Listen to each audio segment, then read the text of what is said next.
Hello tout le monde, j'espère que vous allez bien. Alors pour ceux qui ne me connaîtraient pas, je m'appelle Clara, je suis en première cette année et je passe le bac de français très prochainement, fin juin. Et du coup je me suis dit qu'aujourd'hui ce serait sympa de vous parler un petit peu justement du bac de français, de mon expérience et de vous donner mes petits conseils par rapport à ce que j'ai déjà vécu. Enfin en gros les deux bacs blancs que j'ai déjà fait. J'ai pas encore passé le vrai bac, mais comme je vous ai dit j'ai déjà fait deux bacs blancs, 2 oraux et 2 écrits. Mais en réalité on peut dire que j'ai fait 4 écrits déjà, puisque avant c'était appelé des DST, mais c'est comme des bacs blancs. Donc du coup d'après ma petite expérience de ces quelques bacs blancs, j'ai noté un petit peu les choses que j'avais retenues.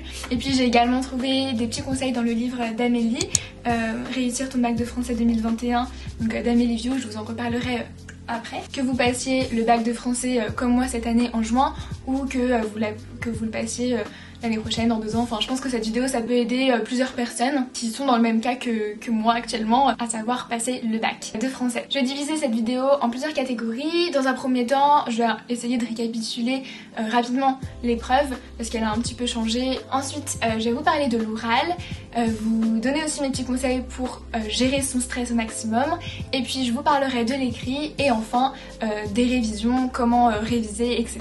Ok, alors c'est parti pour la première partie, le récap des épreuves. Alors le bac de français comporte 2 épreuves, une épreuve écrite et une épreuve orale. Donc l'épreuve écrite dure 4 heures, on doit faire au choix un commentaire ou une dissertation. Donc les méthodes sont vues en cours au long de l'année de première. Le coefficient est de 5 et l'épreuve est notée sur 20 points. L'oral se déroule sur 50 minutes avec 30 minutes de préparation et 20 minutes d'épreuve réellement. Et donc la première partie de l'épreuve est sur 12 points pendant 12 minutes et consiste à lire un texte, à en faire l'analyse et à répondre à une question de grammaire. À savoir que vous aurez vu l'analyse des œuvres que l'on vous demandera le jour du bac en classe. Et puis la deuxième partie s'étend sur 8 minutes, donc sur 8 points. Et il s'agit ici de la présentation d'une œuvre intégrale que tu as lue au cours de l'année et que tu as étudié un petit peu en classe. Et puis un entretien avec l'examinateur qui va te poser plusieurs questions. Donc le coefficient de l'épreuve orale est également de 5, donc au total ça fait coef 10, le bac de français, et cette épreuve est sur 20 points. Ok, maintenant je vais vous parler de l'oral et dans un premier temps je vais vous donner mes petits conseils pour bien apprendre ces textes, parce que comme je vous l'ai dit, le jour de l'oral, l'épreuve est divisée en 2. La première concerne l'analyse d'un texte et puis la deuxième une présentation et un dialogue avec l'examinateur sur un des livres que tu as lu au cours de l'année. D'ailleurs c'est toi qui choisis le livre que tu présenteras. Par contre le texte dont tu dois faire l'analyse, c'est pas toi qui le choisis, c'est l'examinateur, donc faut bien tous les connaître, et pour ça je vais te donner mes petites clés, comment est-ce que j'ai fait pour moi apprendre les textes. Parce que j'avoue que ça fait un peu peur et au début je savais pas du tout comment faire, j'ai un peu appris toute seule en essayant différentes méthodes. Donc peut-être que ma méthode ne te parlera pas forcément, mais n'hésite pas à la tester. Et donc la première chose à faire pour moi afin d'apprendre un texte de français, eh bien c'est de ficher ces textes, ces différentes analyses, de faire des fiches. Donc d'abord ce que je fais c'est de relire complètement mon analyse que j'ai fait en classe, ma prise de notes en fait, parce que en gros la prof nous fait une analyse, on prend note, mais souvent ça ressemble un peu à rien et perso j'aime pas trop apprendre directement sur ça parce que il y en a de partout, tout n'est pas forcément nécessaire à apprendre et je préfère que ce soit plus visible, mais du coup dans un premier temps je suis obligée de bien tout relire. Je m'arme de mes meilleurs stabilo et puis je surligne, j'entoure les trucs importants qui par la suite seront sur mes fiches. Donc perso j'ai un petit code couleur, tout ce qui va être les procédés je les surligne en vert, les analyses en rose. Donc voilà, l'objectif c'est vraiment d'y voir plus clair et d'avoir une première idée du texte. Deuxième chose à faire, c'est de s'aider des outils annexes parce que parfois lors de la prise de notes en classe de différentes analyses de texte, eh bien on a tendance à décrocher, on est un peu fatigué, on comprend pas vraiment ou alors on n'arrive pas à se relire. Il y a plein de facteurs qui rentrent en jeu et du coup la meilleure solution c'est d'aller voir un petit peu sur internet les différentes analyses qui sont proposées. Il y en a plein de différents sites et moi le site qui m'a beaucoup aidé c'est vraiment celui d'Amélie Vieux, commentaires composés, sur lequel je trouvais plein de ressources supplémentaires. et ça m'a grave aidé pour faire mes fiches et pour apprendre mes textes. D'ailleurs je vais en profiter pour vous parler de son livre qu'elle m'a gentiment envoyé et je voulais vous en parler parce que vraiment je pense que ça peut grave vous aider pour votre bac. Il est vraiment super complet et c'est un peu la bible pour réussir son bac de français, d'où son nom d'ailleurs, réussis ton bac de français 2021, et donc je pense qu'il y aura une seconde édition pour 2022 etc. Donc n'hésitez pas à aller le voir, je vous mettrai un lien en barre d'infos, mais vraiment il est super bien fait. Donc je vais rapidement vous lire le sommaire, mais en gros le chapitre 1 est concentré sur le bac de français, comment ça se passe. Chapitre 2, œuvre et parcours du programme. Chapitre 3, le commentaire. Chapitre 4, la dissertation. Chapitre 5, l'épreuve orale. Chapitre 6, au secours je suis stressée. Et enfin chapitre 7, la boîte à questions. Je vais avoir l'occasion de vous en reparler un petit peu dans la vidéo pour vous montrer un peu comment je l'ai utilisé, mais vraiment il m'a grave servi et j'ai pu trouver toutes mes réponses dans ce livre. Donc vraiment en supplément de cette vidéo je vous conseille vraiment ce livre. Amélie a également une chaîne YouTube et le site que je vous ai parlé avant, ça aide vraiment beaucoup pour le bac de français, donc ouais, je vous recommande. Ok, donc du coup une fois qu'on a bien relu son analyse et qu'on l'a complété avec des ressources annexes, et bien on va pouvoir faire notre fiche. Et donc pour ça vous pouvez varier les supports, mais ce que je vous conseille quand même c'est de les réunir, de réunir toutes vos fiches à un même endroit. Donc par exemple si vous faites vos fiches sur ordinateur, n'hésitez pas à vous faire un dossier.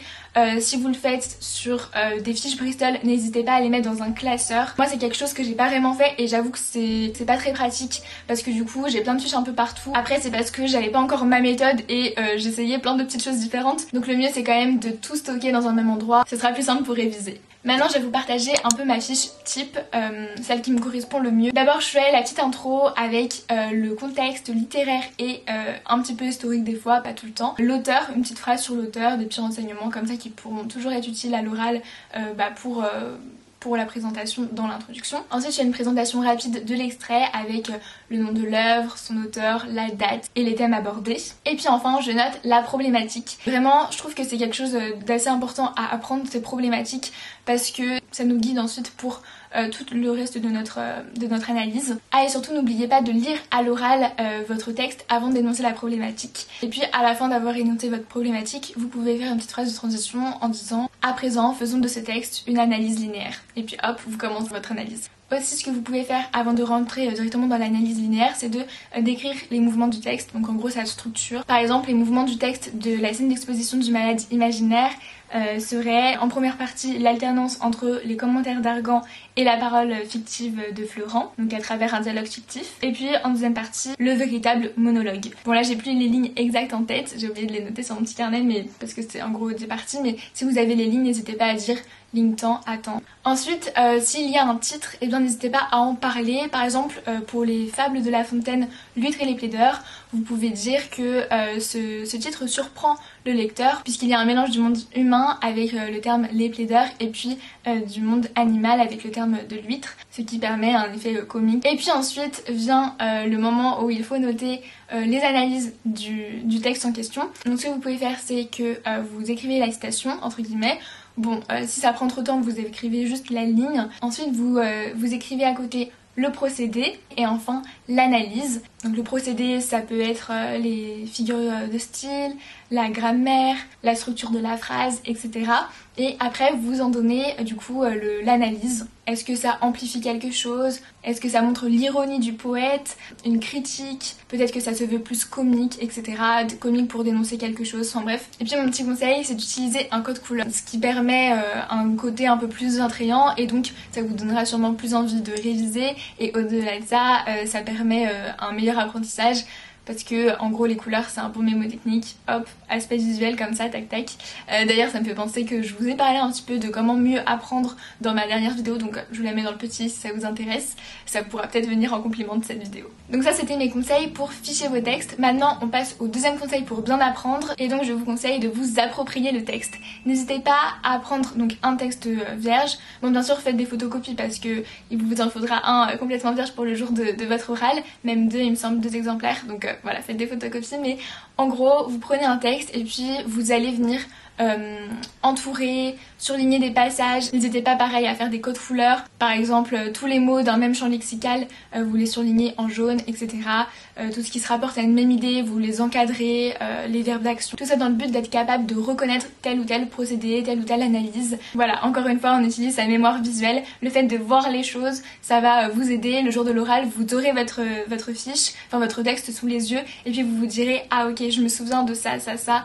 Voilà, la mémoire visuelle, ça peut vraiment vous aider dans votre apprentissage et comme moyen de mémotechnique. Troisième chose à faire, ce serait de vous entraîner à lire vos textes à l'oral parce que c'est sur 2 points le jour du bac. Il faut que votre lecture soit un petit peu expressive quand même, donc n'hésitez pas à accentuer, à marquer les temps d'arrêt bien comme il faut au niveau des points, les virgules. La lecture, c'est vraiment un moyen facile de gagner ces 2 points avec un minimum d'entraînement, on peut le faire. Et je pense que le meilleur conseil pour bien apprendre ces textes, c'est de se tester. Enfin, du coup, il faut d'abord un peu les apprendre avant, mais ensuite, vraiment, testez-vous. C'est la clé pour réussir l'épreuve. Il faut se tester pour, de 1, voir si on a bien appris et qu'on connaît bien ces analyses, et 2, pour essayer de s'entraîner à l'oral, parce que c'est pas toujours facile de s'exprimer, d'arriver comme ça le jour, et puis de faire bam, alors je vais vous faire l'analyse et tout. Souvent, on est un petit peu stressé en plus, donc le fait de s'entraîner, c'est toujours bien, et ça vous rassurera. Donc ce que vous pouvez faire, c'est pendant 25 minutes, vous prenez votre texte vierge, des feuilles de brouillon, et puis vous écrivez tout ce que vous savez sur votre texte. Vous pouvez entourer, mettre des mots-clés, etc. Comme si vous étiez vraiment le jour de l'entretien. Et je dis 25 minutes parce que donc le brouillon, l'épreuve du brouillon, c'était pendant 30 minutes. Mais il y a aussi la question de grammaire, et puis aussi si vous voulez préparer un minimum votre entretien. Donc voilà, 20-25 minutes vous pouvez prendre pour essayer de dire le maximum d'informations sur votre texte. Et puis ensuite vous prenez 10 minutes, voilà, comme si vous étiez au jour de l'oral, vous mettez un chronomètre, et puis pendant 10 minutes, eh bien vous dites à l'oral tout ce que vous savez. Donc soit vous faites ça tout seul, soit vous pouvez également vous entraîner devant quelqu'un, devant vos parents, vos amis aussi. C'est sympa de s'entraîner entre amis parce que la personne aussi a peut-être ce texte à apprendre, donc ça échange un peu nos compétences. Et si vous oubliez quelque chose d'assez important, ça peut être pas mal que la personne vous le dise à la fin. Ok, maintenant je voudrais vous parler de la deuxième partie de l'oral, qui est donc l'entretien. Et donc là vous allez devoir présenter une œuvre. Donc d'abord il faut choisir l'œuvre que vous allez présenter parmi toutes les œuvres que vous avez vues au programme cette année. Donc essayez de prendre celui qui vous a le plus intéressé, ce sera plus facile pour défendre votre point de vue. Ou celui que vous avez lu, quoi, parce que des fois on les lit pas tous.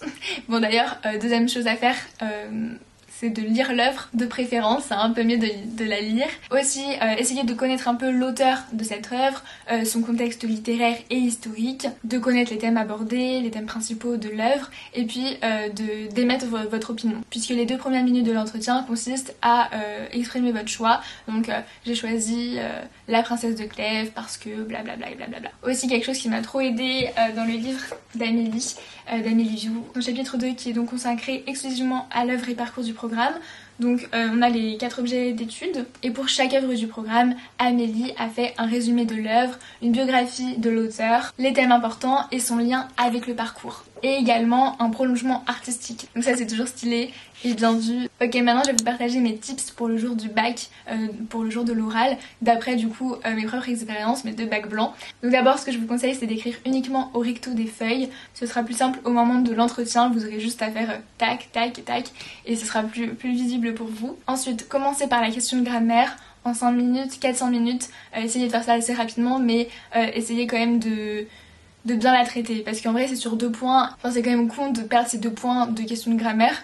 Moi je les ai perdus perso lors de mon deuxième bac blanc, et c'est un peu chiant quoi. Enfin ça nous enlève des points assez bêtement, alors que on peut très bien les avoir quoi. Donc entraînez-vous un petit peu au préalable, regardez sur quoi vous pouvez tomber. Ensuite, ne rédigez pas complètement votre analyse sur les feuilles de brouillon, écrivez juste les mots-clés, sinon ce sera complètement une perte de temps. Après personnellement, j'aime bien quand même écrire donc les mots-clés et écrire sur mes feuilles de brouillon, pas seulement sur le texte. Après je sais que certaines personnes préféreront juste écrire sur le texte, ne rien écrire pour gagner du temps justement, mais moi je sais qu'à l'oral j'ai quand même besoin d'avoir quelque chose d'assez visible pour pas m'embrouiller, et si ça part de partout dans tous les sens, j'aurais du mal à avoir mes idées claires, synthétiques. Donc voilà, dans son livre, Amélie a fait toute une partie sur l'épreuve orale où elle nous donne tous ses conseils pour réussir au mieux son épreuve.